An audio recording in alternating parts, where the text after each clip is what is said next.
My parents always taught me to care about the planet.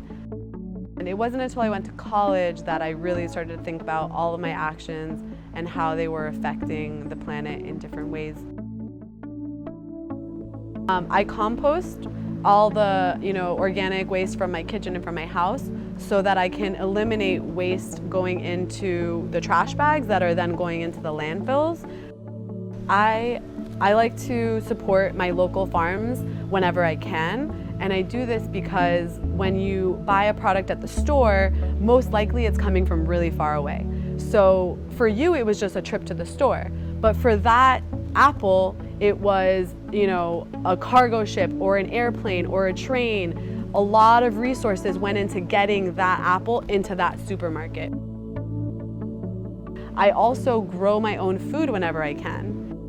I can't grow everything myself, but I like to grow whatever I can so that, way less resources are going into my meal. I always like to think about this story. It's an African story about a fire in the forest, and all of the animals in the forest flee because there's this big fire, and they're watching the forest go up in flames. And there's this little hummingbird, and she's like, "What can I do? What can I do?"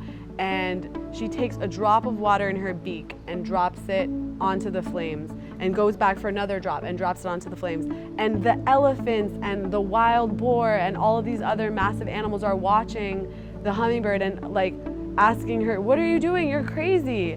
You can't stop this fire." And the hummingbird says, "I'm doing the best that I can." Once I got the information, once I learned about how I could help, make changes in my own life, even if they were small in the major scheme of things, I can't not do them. Workplaces in London, workplaces in Australia are installing showers. They encourage everyone to bike to work, and when the people get to work, they can shower, they can get ready for work and start fresh. Maybe, those changes can start happening in this country where employers start encouraging their employees to bike to work because they know that it's healthier for their bodies, for the planet, for their company in the end. We are all consumers, and there's nothing we can do to change that, but we can change the way that we consume. We can change what we consume, how much we consume, and we can make our decisions with the earth in mind.